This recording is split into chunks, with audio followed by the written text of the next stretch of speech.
안녕하세요. 저는 7년간의 결혼 생활을 끝으로 얼마 전 이혼한 30대 후반의 여성입니다. 평범하고 별탈 없는 그런 결혼 생활을 유지하며 살았는데 남편에게는 그런 생활이 무료했나 봅니다. 저 모르게 새 인생을 계획하고 있었거든요. 어느 날 평소처럼 남편의 양복을 드라이 맡기고 왔는데 그날 저녁 세탁소에서 전화가 왔습니다. 안주머니에 편지가 들어있는데 오셔서 직접 확인하셔야 할 것 같아요. 분명 주머니를 다 확인하고 맡겼는데 안주머니는 못 봤는지 무슨 편지가 있다고 했습니다. 처음엔 그냥 무슨 봉투가 들어있는 거겠지 생각하고 갔는데 편지의 수신자 이름을 본 순간 믿지 못할 충격적인 사실을 알게 되었습니다.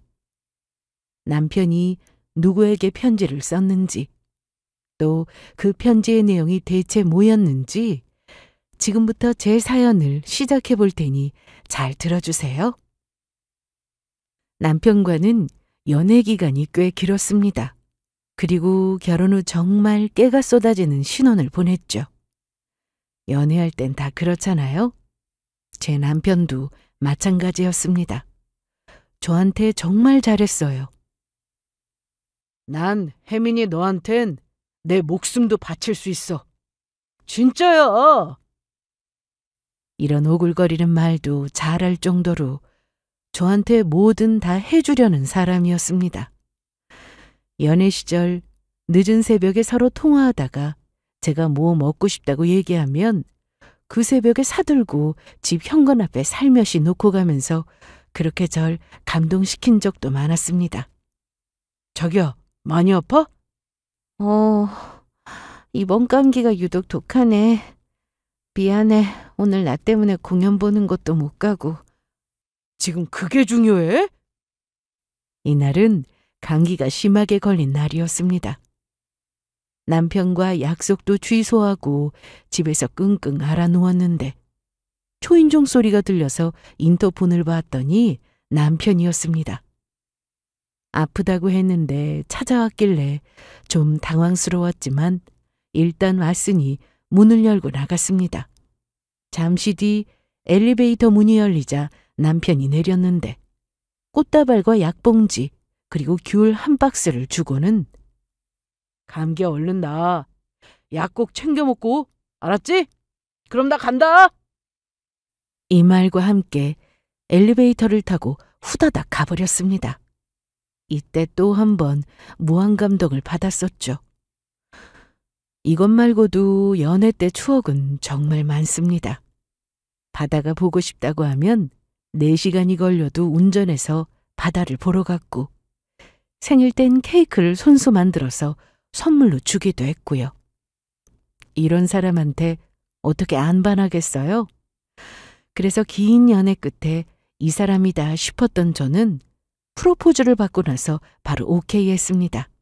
저희 집에서도 저한테 무조건 잘하는 남편을 좋아했어요.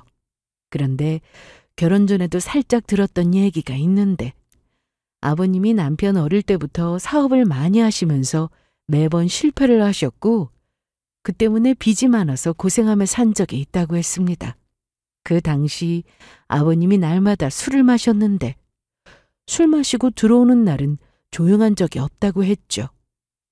사업 실패 때문에 항상 짜증만 내던 아버님은 그 화가 고스란히 어머님이 표적이 되어 괴롭혔다고 했습니다. 우리 엄마 정말 고생 많이 했다. 나도 알지. 진짜 난 세상에서 우리 엄마가 제일 불쌍해. 남편은 어머님이 불쌍하다면서 어머님한테 받은 상처는 본인이 다 치유해주고 싶다며 효도하고 싶다고 했습니다. 우리 아버지는 신경 안 써도 돼. 엄마만 신경 써주라. 남편이 이렇게까지 말한 이유는 사업 실패로 집이 힘들었을 때 아버님이 매일 술을 드시고 귀가하셨는데 그때마다 집안 물건을 던지고 부수고 하셨답니다. 남편은 자기 얼굴에 침 뱉기라는 걸 알면서도 저한테 다 털어놓으며 자기는 절대로 아버님처럼 안 살 거라고 다짐을 했습니다. 저에게는 언니가 있는데 남편의 집안 얘기를 듣고는 처음에는 반대를 했어요. 보고 배운 게 그거라고, 분명 손벌은 나올 것 같다며 손찌검이라도 하면 어떡하냐고 말이죠. 그래서 이 결혼을 꼭 해야겠냐고 했는데, 긴 연애 기간 동안 남편이 저에게 너무 잘했고 그걸 저희 부모님도 언니도 봐왔기 때문에 이 결혼을 하게 된 거였습니다. 그리고 가정불화가 있는 집에서 자랐다고 모두가 똑같이 손버릇이 안 좋은 건 아니잖아요. 무엇보다 남편이 저에게 솔직하게 다 털어놓고 자기는 절대 그러지 않을 거라며 오히려 그런 모습을 보고 자라서 더욱더 저에게 잘하겠다고 했습니다.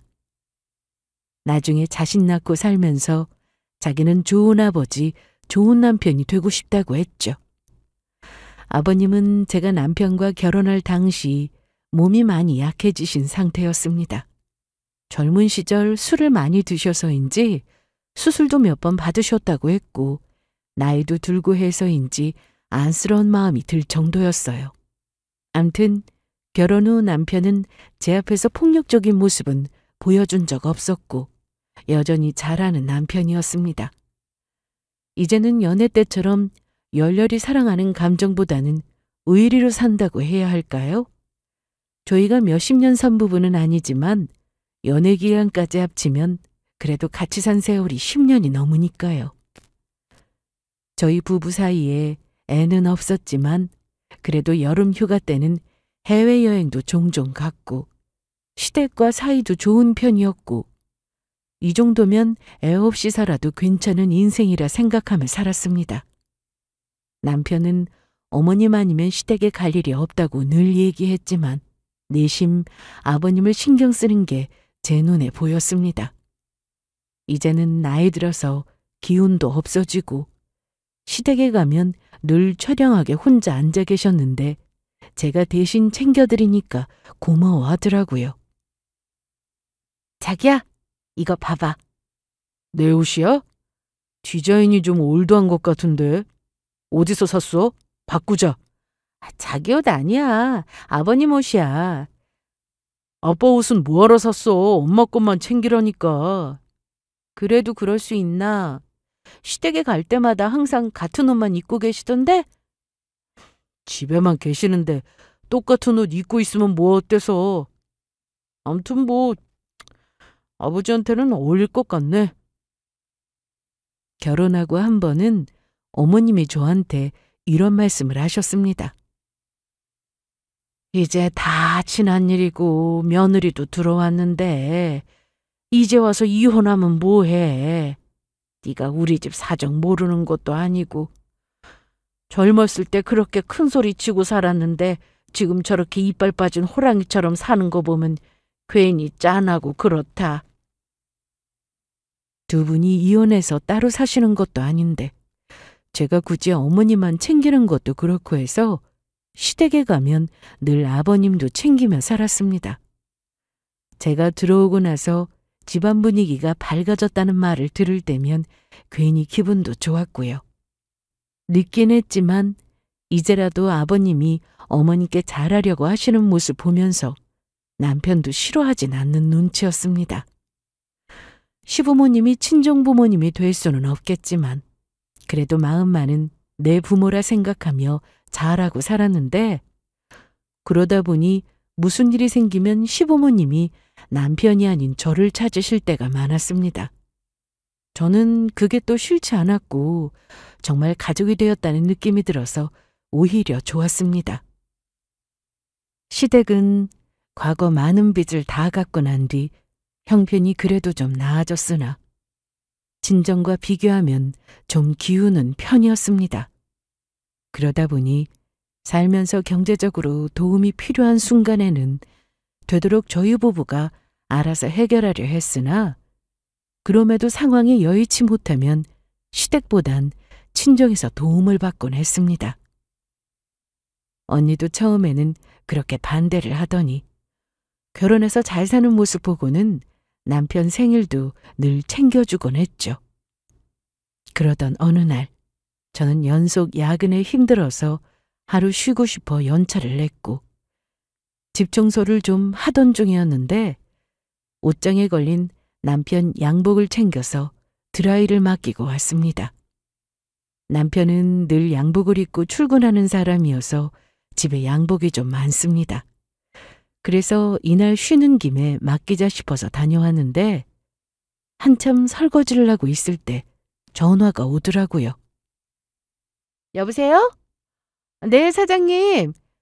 주머니에 뭐가 있는데요? 뭐예요? 영수증이면 그냥 버리셔도 되는데. 안주머니에 나온 건데 편지가 들어있더라고요. 편지요? 네, 아무래도 직접 오셔서 확인하셔야 할 것 같아요. 일단 보관하고 있을 테니까 시간 날 때 와서 가져가세요. 전화가 온 곳은 세탁소였습니다. 세탁소가 먼 것도 아니고 집 앞이라 설거지를 끝내놓고 나갔습니다. 바로 오셨네요. 네, 그거 어디 있어요? 잠깐만요. 아유, 여기 있네.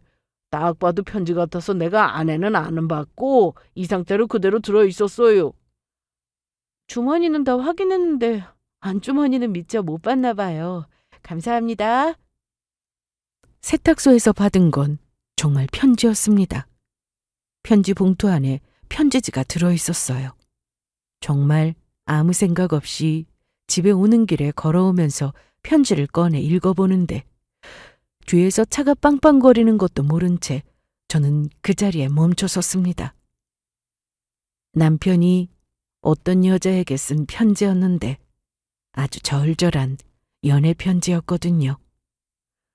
두 사람이 미래를 함께 계획한 내용까지 적혀 있었습니다. 아침에 아무렇지 않게 웃으면서 출근하던 남편이었습니다. 퇴근하고 집에 와서 저녁 먹겠다고 했고 제가 끓인 된장국이 먹고 싶다고 해서 저는 맛있게 해놓겠다고 했죠. 너무나도 가정적인 사람이었는데 여자가 있을 줄은 상상도 못했습니다.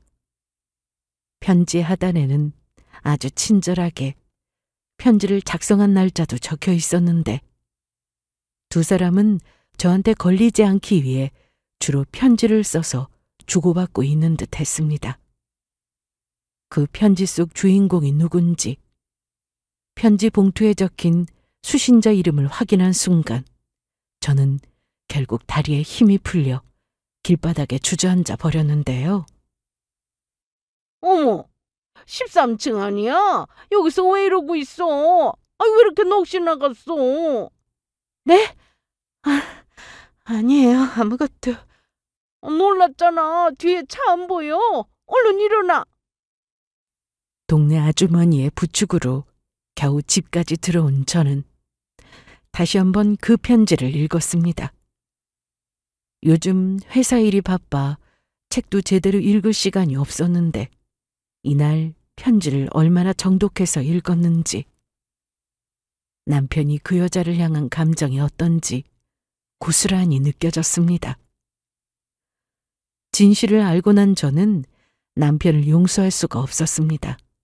곧 있으면 결혼한 지 7년이 되는 날이라 저는 여행 갈 생각도 하고 있었는데 이렇게 사람을 한 번에 무너지게 하다니 절대로 그냥 넘어갈 일이 아니었습니다.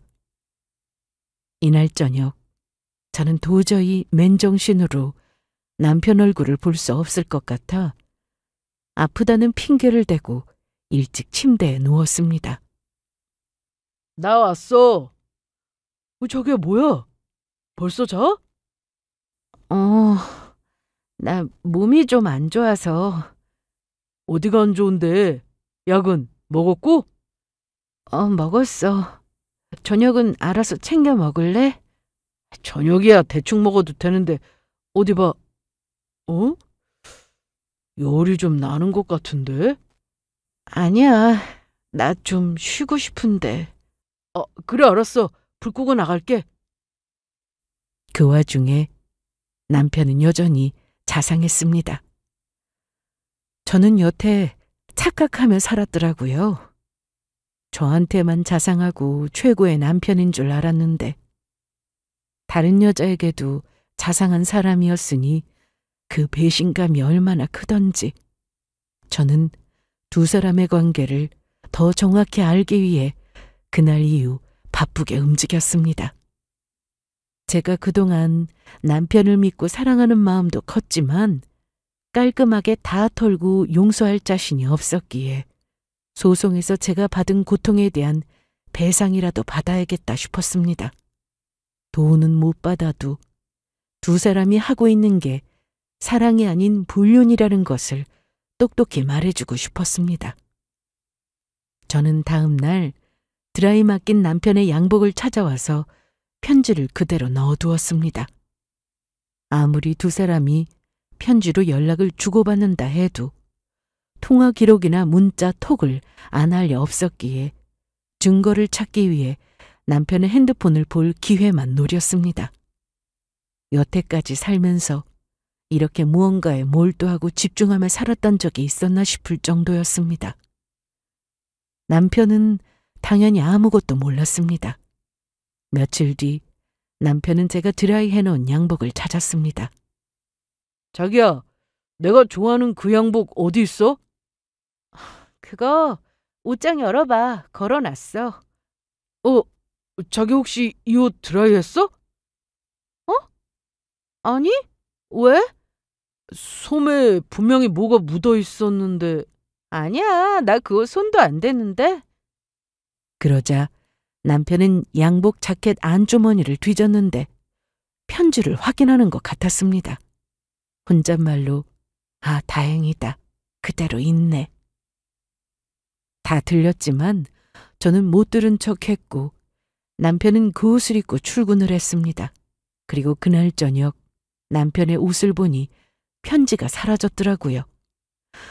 그래서 이날 둘이 만났구나 싶었던 저는 남편이 자고 있을 때 차키를 들고 주차장으로 갔습니다. 블랙박스를 확인하려고 말이죠. 예상대로 그 여자와 같이 차를 타고 둘이 대화하는 음성도 녹음이 되어 있었습니다. 연애 때 저한테 했던 것처럼 그 여자한테도 너무 친절하고 젠틀한 남편이었습니다. 제가 아무것도 모르는 줄 알던 남편은 그저 태평하게 원래 하던 대로 하고 다녔습니다. 일주일간 블랙박스를 확인해 보니 둘은 점심시간에도 만나서 숙박업소 출입을 했는데 둘이 들어가는 모습이 찍혀 있는 건 물론 대화 내용만 들어봐도 그동안 이런 식으로 둘만의 시간을 즐겼다는 걸 알 수 있었습니다. 그래서 제가 그동안 전혀 몰랐던 겁니다. 퇴근하면 야근이나 회식을 제외하고는 친구들과 약속도 거의 잡지 않던 남편이라 정확한 시간에 집에 들어오곤 했습니다. 여자가 생겼다고 저한테 소홀히 하지도 않았고 친정에는 여전히 더 잘했고요. 이러니 이런 남편한테 여자가 있다고 어떻게 의심할 수 있겠어요? 그래서 남편에 대한 배신감은 정말 컸습니다. 증거는 어렵지 않게 모을 수 있었는데 남편이 여기까지는 생각을 못했던 건지 집에서 쓰던 태블릿을 보고는 증거 수집은 더 쉬워졌습니다. 남편 이름으로 동기화가 되어 있던 태블릿 PC가 집에 있었는데 여기서 구글 타임라인을 확인했거든요. 타임라인에는 남편이 그간 어디에 방문했는지 기록되어 있었는데 자주 드나든 숙박업소도 확인할 수 있었죠. 그동안 두 사람이 주고받은 편지를 제가 볼 수는 없었지만 핸드폰에도 증거는 있었습니다. 저한테 아예 걸리지 않으려는 의도였는지 원래 로맨티스트인 남편의 성격상 먼저 편지를 쓰기 시작하면서 주고받게 된 건지 그건 잘 모르겠지만 어느 날 새벽 남편의 핸드폰을 통해서 두 사람의 대화 내용도 보게 되었습니다. 두 사람의 연락은 제가 남편과 결혼하기 전부터 시작되었는데 처음에는 친구라는 이유로 연락을 주고받다가 제가 결혼을 하고 나서 대화의 수위는 점점 더 높아졌습니다. 무슨 로미오와 줄리엣도 아니고 그저 불륜인 주제에 두 사람은 몰래 만나면서 서로 아주 애틋했습니다. 저는 이외에도 신용카드 결제 내역부터 시작해서 남편의 핸드폰을 통해 본 어플 기록, 사진까지 그렇게 증거를 차곡차곡 모으면서 남편이나 시댁에는 평소 하던 대로 지냈습니다. 믿고 살았던 남편에게 배신당하고 평정심을 유지하며 산다는 기분이 어떤지 아시나요? 이쯤 되니 차라리 애 없이 살았던 게 천만 다행이구나 싶은 생각도 들었습니다. 남편 놈은 바람이 났는데 시부모님과 계속해서 좋은 관계를 유지한다는 건 쉬운 일이 아니었습니다. 특히 어머님이 더 미웠는데요. 저와 남편이 결혼하고 나서도 어머님은 계속 일을 다니셨습니다. 집에는 편찮으신 아버님이 계시고 남편은 저와 결혼해서 따로 사니까 어머님이 생활비를 버셔야 했는데 너무 힘들어 하시니 저와 남편이 생활비도 보내드렸고 그렇게 일도 그만두셨죠. 젊은 시절 고생만 하시며 사셨다는 걸 남편에게 귀가 아프도록 들었던지라 저도 같은 여자로서 안타까운 마음에 잘해드리고 싶어서 더 신경 쓰며 살았는데 지금 생각해보면 그냥 호구짓이었습니다.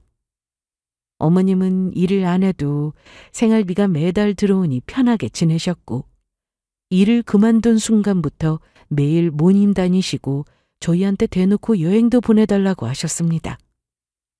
난데 다음 달에 친구들이 제주도로 놀러 가자고 하네. 아, 그래요? 나도 가고 싶은데 비행기 예약 좀 해줄 수 있을까? 그게 뭐 어렵다고요. 제가 해드릴게요. 이때까지만 해도 어머님은 평생 여행도 제대로 못 가보고 사셨으니 일 관두고 친구분들과 여행 가는 게 얼마나 설레고 좋으실까 싶은 생각에 기분 좋게 표도 끊어드렸습니다. 가셔서 쓰실 경비도 챙겨드렸고요. 어디 그뿐인가요? 무슨 날이 되면 옷도 사드리고 중요한 자리에 들고 갈 가방도 사드렸죠. 친구분들 모임에 가면 어머님은 늘 며느리인 제 칭찬을 아끼지 않으셨습니다. 그래도 아들 덕이 아닌 며느리 덕이라고 하시니 듣기는 좋더군요. 초반에는 어머님이 매번 잘 챙겨준다고 늘 고맙다는 말씀도 잊지 않으셨는데 이제는 당연한 일상이 되어버렸습니다. 오히려 제가 안 해드리면 서운한 감정을 드러내셨거든요.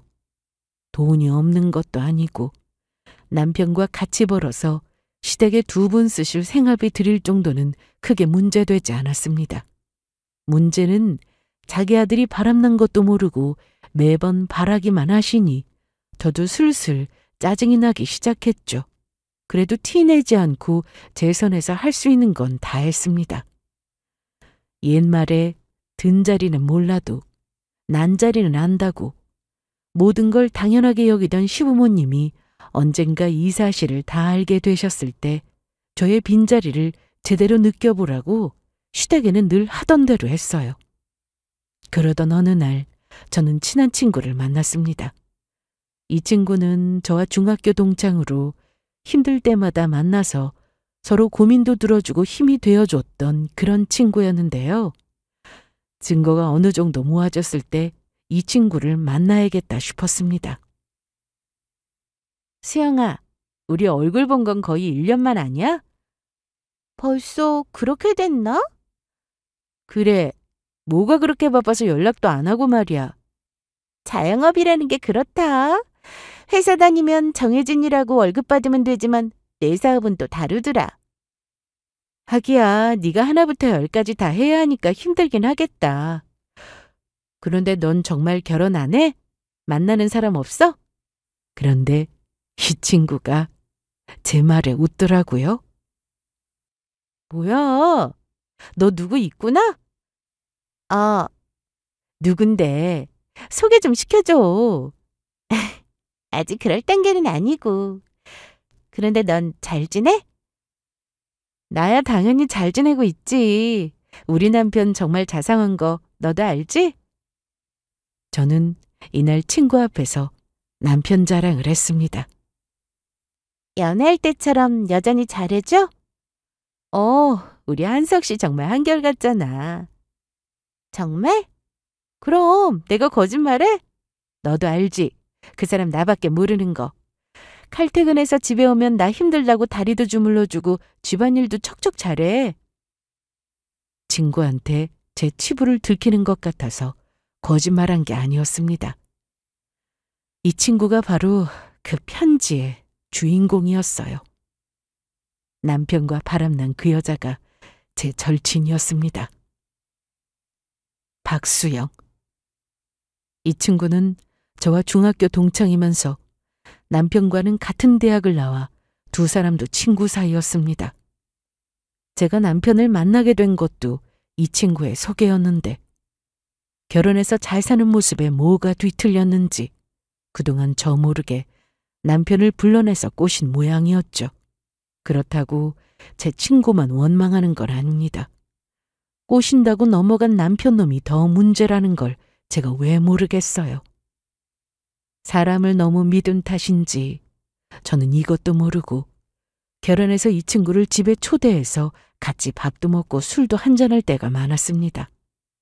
절친과 남편은 대학 동창이니 서로 다 아는 사이라 편하기도 했고요. 거기다 제일 친한 친구라 생각해서 그간 고민거리를 털어놓은 건 물론이고 저에 대한 모든 것을 다 알 정도로 가깝게 지냈는데 이런 배신을 때렸으니 제가 어떻게 용서하겠어요? 그래서 이날 오랜만에 만난 이 친구에게 일부러 더 남편 자랑을 했습니다. 열받으라고요. 예상대로 남편이 저한테 아주 잘한다는 얘기를 했더니 친구의 표정은 일그러지기 시작했고 급기야 표정 관리가 안 된 상태로 저기 혜민아. 왜? 나 급한 일이 있어서 먼저 가봐야겠다. 갑자기? 미안. 뻔했어요. 자기 남자라 생각했을 텐데 제가 저리 자랑을 늘어놓으니 열받았겠죠. 그렇게 친구가 먼저 일어나고 저도 집에 가고 있었는데 남편에게 전화가 왔습니다. 자기야, 어디야? 나 지금 집에 가는 길. 저기 갑자기 친구가 좀 보자고 하는데 나갔다 올게. 남편은 일찍 퇴근해서 집에 있었는데 친구를 만나러 간다고 했습니다. 누구를 만나러 가는지 짐작이 됐습니다. 그래서 기분 좋게 다녀오라고 했어요. 저한테는 증거 하나가 더 늘게 되는 거였으니까요. 이날 남편은 12시를 넘겼습니다. 그동안 저와 살면서 출장이 아니고서야 외박을 한 적은 없었어요. 새벽에 들어온 남편은 술 한잔 했는지 약간 취한 상태로 들어왔는데 술 마셨어? 조금 미안해. 내가 너무 늦었지? 얼른 씻고 자. 그렇게 남편은 쓰러지듯 침대에 누워 잠이 들었고 남편 핸드폰을 보니 두 사람은 여태 같이 있다가 온 거였습니다. 뭔 생각인지 만나기만 하면 둘이 그렇게 얼굴을 맞대고 사진을 찍더라고요. 처음에는 블랙박스도 확인할 줄 몰라서 쩔쩔맸던 저였는데 이제는 아주 능숙하게 차에 타서 아무렇지 않게 블랙박스를 확인하고 핸드폰에서 새로운 메시지는 없는지 서로 무슨 대화를 주고받았는지 확인하는 게 저의 일상이 되어버렸습니다. 며칠 뒤 남편은 갑자기 돈 얘기를 꺼냈는데 남편이 오래 다니던 직장을 그만두면 사업을 할 계획이었습니다. 저와 지난 몇 년간 사업 구상도 같이 했고 사업하려면 자금이 필요한데 너무나도 적극적으로 사업을 하고 싶어 하길래 더 나이 들기 전에 한번 해보자 싶어서 밀어줄 생각이었죠. 친정은 좀 형편이 좋은 편이었습니다. 남편과 연애하던 시절에도 저는 따로 집을 얻어 나와 살 정도로 그 집도 친정에서 해주셨죠. 하지만 남편에게는 친정 재력이 어느 정도인지 자세히 밝힌 적은 없었습니다. 다만 결혼하고 나서 친정 부모님이 언니와 저에게 재산 중 일부를 주시게 되면서 남편도 제 재산을 대충 짐작할 뿐이었죠. 결론은 친정 부모님 덕분에 남편의 사업구상도 하게 되었던 겁니다. 저기, 혜민아, 왜? 할 말 있어? 그 돈 말이야. 무슨 돈? 사업자금 있잖아. 그거 미리 좀 줄 수 있을까? 내년에 시작하기로 했잖아. 아직 회사도 다니고 있으면서. 그냥 좀 빨리 시작해볼까 싶어서. 나 혹시 여자 생겼냐? 저는 다 알고 있었지만 떠보는 것처럼 물어봤습니다. 그랬더니 아주 펄쩍 뛰더라고요. 뭐? 갑자기 그게 무슨 소리야? 내가 무슨 여자가 있어. 얘 아주 생사람 잡네. 정말 없어? 내가 바람 필 사람으로 보이냐? 그리고 바람은 뭐 아무나 피냐? 돈이 있어야지.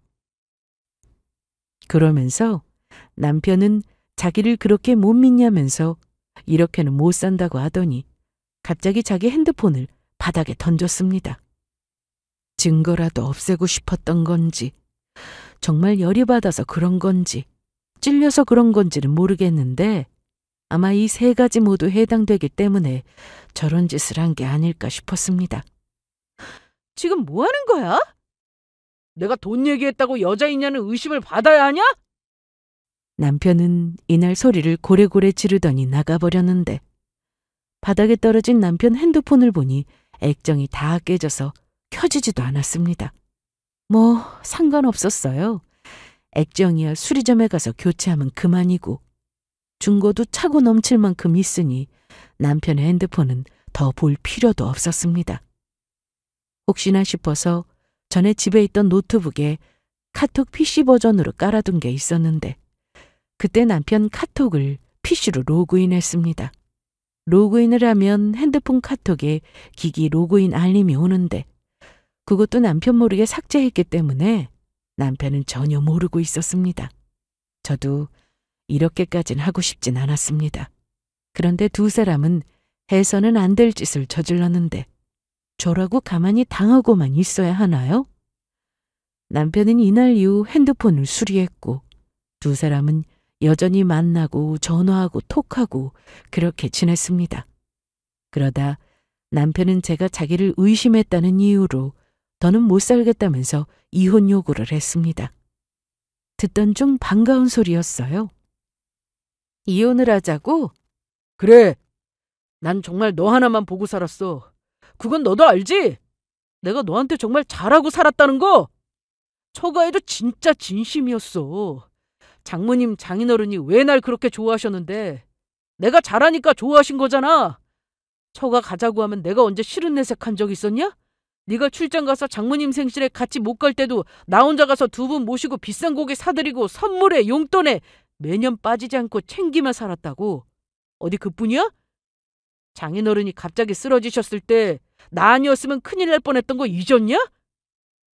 맞습니다. 남편이 큰일 한 적이 있었죠. 남편은 연락도 없이 퇴근 후 친정이 들린 적이 있었습니다. 갑자기 친정아빠와 술 한잔하고 싶다며 간 거였는데 이날따라 엄마도 언니도 집에 없었죠.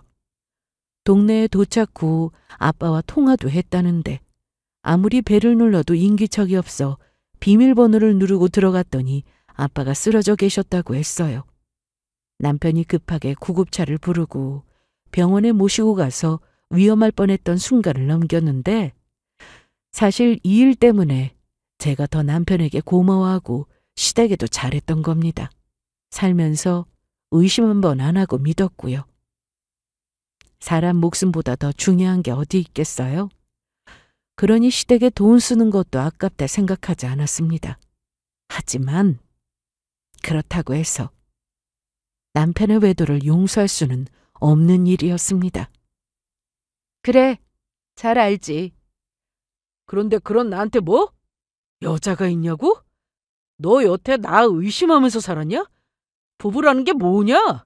한 번 의심하기 시작하면 끝도 없고 한 번 금가기 시작하면 그거 다시 붙일 수 없는 거야. 그래서 우리 사이에 금이 갔다 이거야? 그래! 네가 날 그런 놈으로 보는 줄 몰랐어. 그런 대우받고 너랑 어떻게 살라는 건데? 이날 남편은 제가 할 말을 혼자 다 하더라고요. 어디까지 떠드나 계속 들어봤습니다. 이렇게 된 거 그냥 갈라서자. 난 너한테 아주 크게 실망했어. 실망? 그래! 내가 어느 날 갑자기 너한테 남자 있냐고 하면서 의심하면 넌 좋겠어? 어? 싫겠지. 기분 나쁘겠지. 아니, 기분 더럽겠지. 내가 지금 딱 그런 기분이야. 이대로는 못 살겠으니까 이혼해! 그래, 알았어. 그러자. 제가 어떻게든 이혼은 못한다고 매달리기라도 할 줄 알았는지 본인 얘기 다 듣고 알겠다고 하니 남편은 놀라는 표정이었습니다. 그리고 다음 날 저는 시댁에 모든 지원을 끊었습니다. 제 돈만 가지고 시댁에 지원했던 건 아니고 남편 월급하고 합쳐서 관리하고 있었는데요. 생활비는 물론이고 아파트 관리비, 가스비, 그 외 공과금까지 자동이체를 끊어버렸습니다. 한마디로 이혼하면 시댁은 돈줄이 끊기는 거였습니다. 결혼하고 신용카드도 제 것만 남기고 다 없앴고 남편이 쓰는 카드는 가족카드로 발급해서 줬는데 어차피 카드 대금 나가는 통장은 남편과 제가 같이 관리하는 생활비 통장이었습니다. 남편이 쓰던 신용카드도 바로 정지시켰는데 이건 남편이 자기 명의로 다시 발급받으면 되는 일이었지만 당장 불편해지는 거라 남편이 이 일로 아주 난리가 났습니다. 제가 차키까지 뺏었거든요. 오래 타던 차가 아주 퍼지는 바람에 친정아빠가 남편 덕에 병원에 가셨을 때 고마움의 표시로 차도 한 대 뽑아주셨습니다. 물론 명의는 제 이름이었어요. 그런데 명의만 제 이름일 뿐 남편이 몰고 다녔습니다. 저는 회사까지 지하철이 더 편해서 특별한 날 아니면 탈 일이 없었으니까요. 거기다 남편 사업자금 대주려는 것도 당연히 올스톱 시켰는데 남편은 끝까지 여자 없다고 버티더라고요. 나 지금 일하는 중이라 길게 통화 못하는데 왜? 너 지금 뭐하냐? 내가 이혼하자고 했다고 지금 이러는 거야? 치사하게? 엄마가 관리비가 결제 안 됐다고 관리실에서 연락 왔다고 하던데 어떻게 된 거야? 그리고 차키 사라져서 나 오늘 택시 타고 출근했는데 설마 차키도 네가 가져갔냐? 이혼할 거면 미리 정리를 해야 할 것 같아서 하나씩 정리하다 보니 이렇게 됐네? 너 진짜... 그러게. 처신을 좀 잘하고 살지 그랬어. 내가 뭘... 바람 피우고 다니는 거 내가 모를 거라 생각한 거야? 내가 몇 번을 말해. 여자 없다고! 난 결백해. 여자라고는 너밖에 모르고 살았는데. 그럼 수영이도 그렇게 생각할까? 뭐? 제 절친 이름을 얘기하자 남편은 갑자기 조용해졌습니다. 그동안 얼마나 재미있었을까. 그것도 모르고 난 집에 수영이 초대했는데 너희들이 나 몰래 신났겠다. 그치? 너희들이 연락하며 지내는 걸 알고 있었는데도 친구니까 당연히 연락하며 지내는 거라 생각했어. 남편은 이때까지만 해도 제가 두 사람의 관계를 어떻게 알았는지 어디까지 알고 있는지는 몰랐습니다. 무슨 소리야? 그냥 친구야. 우리 대학 동기잖아. 그래. 같은 대학 나와서 친구라는 이유로 연락하며 지냈으니까 내가 여태 너네 둘 관계를 몰랐네. 이날 회사에서 길게 통화하긴 어려워 제가 모든 걸 알고 있다는 것만 말해주고 끊었는데 집에 갔더니 남편이 먼저 와서 저를 기다리고 있었습니다. 그렇게 절대 아니라고 버티던 사람이 제가 증거를 들이밀자 찍소리도 못하고 서 있었는데요. 그래도 할 말이 남았는지 나랑 해결할 문제잖아. 그렇게 갑자기 모든 걸 다 끊어버리면 어떡하냐? 숨을 쉬게 해줘야 할 거 아니야. 내가 왜? 남편이 바람나서 이혼 얘기 나오고 있다는 걸 시댁에서도 알게 되었는데 그렇게 우리 며느리 최고라고 하셨던 분이 돈줄 끊고 이혼한다고 하니 난리가 났습니다. 다음 날 시모가 찾아와서 한다는 말이 더 기가 막혔는데요. 너 어떻게 우리한테 이럴 수 있어? 너 이렇게 독한 애였어? 어머니 아들하고 이혼할 건데 당연히 정리하는 게 맞죠. 남편에게는 여동생이 한 명 있었는데 집에서 떨어진 곳으로 회사를 다니면서 회사 근처에 집을 얻어 살고 있었습니다. 그런데 이날 시모와 같이 왔더라고요. 제가 단호하게 나오자 신우는 저를 보고 막말도 했습니다. 아무리 오빠가 잘못했어도 어떻게 우리 엄마 아빠한테 이래요? 언니 이러면 벌 받아요. 벌은 내가 아니라 아가씨 오빠가 받을 것 같은데? 그리고 네 걱정이나 해. 남편 역시 옆에서 자기 엄마 불쌍한 사람인데 제가 함부로 말했다며 아주 셋이 세트로 난리였습니다. 아이 됐고! 이렇게 된 거 빨리 이혼하자. 나도 그러고 싶은데 내가 그동안 속고 산 세월이 너무 억울해서 말이야. 저는 이날 소송을 하겠다고 했습니다. 이혼 소송에 상간녀 소송까지 살면서 제가 이런 걸 하게 될 줄 누가 알았겠냐고요. 남편은 그저 이혼해서 제가 가진 재산까지 나눠 가질 생각이었겠지만 그럴 일은 절대로 없었습니다. 제가 세탁소에서 받아온 편지를 보고 놀랐던 건 외도 상대가 제 친구라는 이유도 있었지만 그보다 두 사람이 제 재산을 뺏으려고 했던 게 저에게는 더 큰 충격이었습니다. 편지의 내용에는 저와 이혼하고 뺏은 돈으로 둘이 펜션 사업을 하기로 한 게 적혀 있었습니다. 둘이 공기 좋은 곳에서 펜션을 하면서 그렇게 나이 들어가자고 써 있었죠. 그런데 왜 그걸 제 돈으로 하냐고요?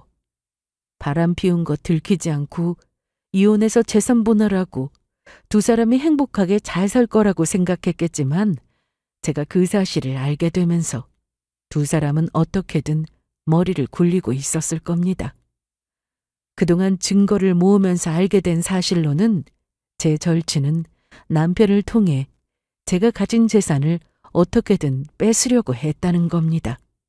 남편도 그 친구에게 푹 빠져 있으니 그간 시키는 대로 했겠죠. 그러니까 저한테 사업 자금을 미리 달라고 했던 것도 일부러 핸드폰을 던져가며 억울함을 표현했던 것도 다 계획된 거였습니다.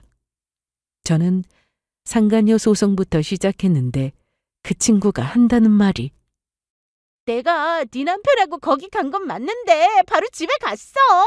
아무 일도 없었다고. 둘이 숙박시설에 들어간 건 인정했습니다. 하지만 바로 나왔다면서 황당한 주장을 하더라고요.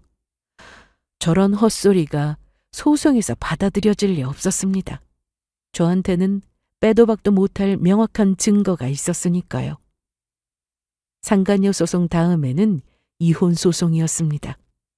남편이 뭔 짓을 하던 간에 이혼하면 재산 분할을 해야 한다는 게 좀 억울하긴 했지만 그래도 결혼할 때 서로 같이 준비했던 거니 별로 욕심나지도 않았어요. 여기서 중요한 건 같이 이룬 재산을 나누는 게 아니라 친정에서 받은 저의 재산을 남편에게 주지 않아도 된다는 거였습니다. 남편은 어떻게든 제가 가지고 있는 재산에 대해서 기여도를 주장했지만 역시 인정되지 못했습니다. 처가에서 잘했다는 것만으로는 부족했어요. 그에 못지않게 저도 시댁에 정말 잘했으니까요. 이번 소송의 끝은 정말이지 보나마나 너무 뻔했습니다. 그걸 남편과 친구 두 사람만 모르고 있었는데요. 상간녀 소송으로 친구가 위자료를 지급해야 한다는 판결이 나오고 거기다 남편도 제 재산에 대해서 한 푼도 가져갈 수 없게 되니 두 사람은 그리 행복해 보이지 않았습니다. 전 남편의 불행은 여기서 끝이 아니었어요. 그동안 몰랐다가 소송 중일 때 알았는데 전 남편이 회사도 그만뒀더라고요. 평소 근태도 엉망이었는지 퇴사할 때 더럽게 하고 나와서 그쪽 업계에서는 찍혔다고 들었습니다. 돈이 없어서 사업도 물 건너갔으니 회사를 구해야 하는데 그마저도 쉬운 상황은 아니었죠. 전시모는 그간 편하게 살다가 돈 없어서 모임에도 못 나가고 여행도 못 가고 하면서 분하다 하며 알아 누웠다고 하고, 전 남편은 자기 와이프 절친과 바람나서 이혼당했다는 얘기가 친구들 사이에 퍼지게 되면서 다들 연락을 끊었다고 했습니다. 그나마 열심히 일하며 돈도 모은 줄 알았던 전 남편의 여동생은 저만 믿고 있었는지 결혼할 사람이 있는데도 모아둔 돈이 한 푼도 없다고 하더라고요. 그래서 파혼 얘기가 들리는 중이고, 거기다 자기 오빠라는 사람이 바람나서 이혼당했다는 것까지 알게 되어 남편 쪽 부모가 해당 결혼을 결사반대하는 중이라고 했습니다. 너무 신기하지 않나요? 저와 이혼하고 나서 전 남편은 물론 그 가족들까지 어쩜 그렇게 한 번에 바닥을 치는지 말이죠. 참, 전 남편과 친구의 소식도 궁금하시죠? 둘은 그토록 바라던 새 인생을 살게 될 거라 생각했겠지만 그리 행복하지 못했습니다. 저와 이혼했지만 잃은 게 너무 많았고 제 재산도 1원 하나 받지 못했으니 행복할 리 없었죠. 소송이 마무리되고 저도 마음의 안정을 찾아가고 있던 어느 날 동창에게 전화가 와서 두 사람의 소식을 전해 들을 수 있었습니다. 혜민아, 요즘 괜찮아? 괜찮지. 다 끝났는데 뭐. 친구들도 다 알고 있다며? 소문 하나 진짜 빠르다. 그래도 다들 네 걱정뿐이야. 걱정 말라고 해. 나 잘 살고 있다고. 그러면서 이날 동창이 하는 말을 들었는데 순간 소름이 끼쳤습니다. 정말? 진짜야? 그래, 네 남편, 아니, 네 전 남편이 집에서 수영이랑 정리하지 않으면 들어올 생각도 말라고 그랬나 봐. 둘이 잘 살겠지. 네 돈 뜯어내려고 그랬다며. 그런데 돈 없이 어떻게 잘 살겠어? 수영이 걔가 또 말이 좀 많냐? 욕심도 많은 앤데. 암튼 바가지를 긁은 건지 뭔지 툭하면 싸웠다는데 그러다 네 전 남편이 결국 때렸대. 뭐? 손찌검을 했다고? 그 순간 제가 남편과 결혼하기 전 언니가 했던 말이 떠올랐습니다. 전 시부의 안 좋은 손버릇 때문에 언니가 그 점을 우려했는데 정말이지 보고 배운 건 어쩔 수 없나 싶기도 하면서 한편으로는 다행이다 싶기도 했습니다. 저와 살면서 전 남편은 아무리 화나는 일이 있어도 절대 제 앞에서 그런 모습을 보인 적이 없었으니까요. 장난으로라도 저한테 때리는 신용조차 하지 않은 사람이었습니다. 한번 손이 올라가니 그 다음은 쉬었을 거라며 몇 번 맞고 나니 친구도 열받아서는 전 남편에게 그나마 남아있던 돈을 다 가로채고 본인이 살던 집 보증금까지 빼서 도망갔다고 했습니다. 그러니 어쩌겠어요. 전 남편은 갈 곳도 없는데 부모님 집으로 들어갔죠. 그런데 더 환장하는 건 전 시부가 전보다 몸이 더 안 좋아지셨고 집에 돈도 없으니 간병에도 못 쓰는 상황이라고 했습니다. 그러니 어쩌냐. 백수로 놀고 먹는 사람이 간병해야지. 자기 엄마는 일한다고 나가서 낮에 없으니 당장 백수인 전 남편이 직접 자기 아버지의 병수발을 들면서 지내고 있다고 했습니다. 한때 전 남편이 그토록 증오하고 미워했던 사람이 바로 자기 아버지였는데 그런 사람의 병수발을 들고 있으니 전 남편은 아마도 본인의 행동에 대해서 뼈저리게 후회하고 있었습니다. 이걸 어떻게 알았냐고요? 몇 달 뒤 전 남편이 저를 찾아와서 직접 얘기했거든요. 그때 본 전 남편의 모습은 정말이지 처참했습니다. 일을 마치고 회사를 막 나왔는데 거지 같은 몰골을 하고 전 남편이 제 앞으로 다가왔습니다. 옷차림이 이게 뭐야? 그냥 아무거나 걸쳐 입고 나오느라. 시간 좀 내줄래? 10분이라도. 미안한데 너랑은 단 1초도 같이 있고 싶지 않아서 말이야. 그냥 무시하고 지하철역까지 걸어가고 있는데 제 뒤를 졸졸 쫓아오더라고요. 주변에 있던 사람들도 다 쳐다볼 정도로 전 남편의 상태는 최악이었습니다. 그만 가. 엄마가 너 한 번만 보고 싶다고 하셔. 나를 왜? 아, 알겠다. 그간 나 때문에 편하게 사셨으니까 너랑 다시 잘해봐라 이러시려나? 뭐 그런 것도 있고 아버지도 지금 몸이 많이 안 좋으시고 오늘 내일 하셔. 저도 사람이라 전 시부가 위독하다는 말에 마음은 좋지 않았습니다.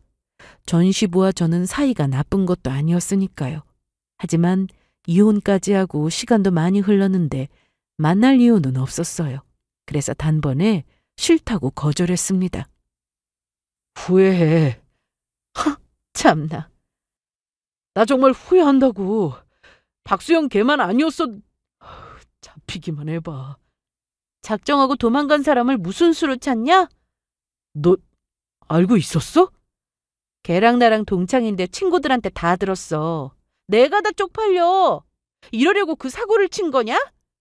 걔 때문이잖아. 걔가 나 꼬셔서. 인간아, 정신 좀 차려. 손뼉도 서로 맞아야 소리가 나는 법인데 뭐?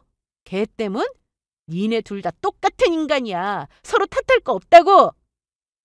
이날 전 남편은 계속해서 저를 쫓아왔는데 일부러 경찰서가 있는 쪽으로 걸어갔습니다.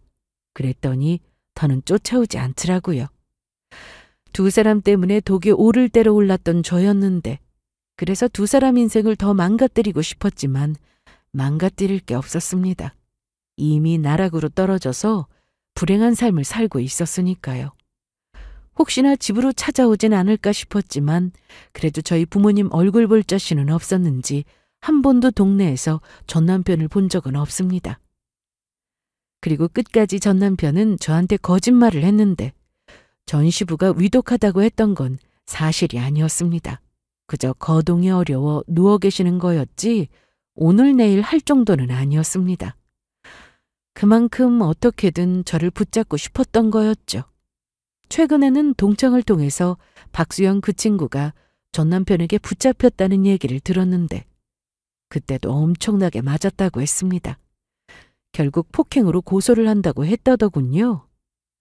그러거나 말거나 이제 저와는 정말 아무 상관없는 일입니다. 마음 정리가 끝난 저는 제 삶에 집중하며 살고 있습니다. 언니가 반대한 이유 때문에 이혼한 건 아니었지만 그래도 그때 언니 말을 들었으면 어땠을까 싶은 생각도 들더라고요. 하지만 지금 후회한들 무슨 소용이겠어요? 앞으로 남은 제 인생이 더 소중하고 어떻게 사는지가 더 중요하잖아요? 힘들 때 제 뒤에서 묵묵히 기다려준 가족들과 행복하게 잘 살고 싶습니다. 힘든 시간을 견뎌낸 만큼 앞으로 좋은 일만 가득하길 바라며 이만 사연을 마치겠습니다. 끝까지 들어주셔서 감사합니다.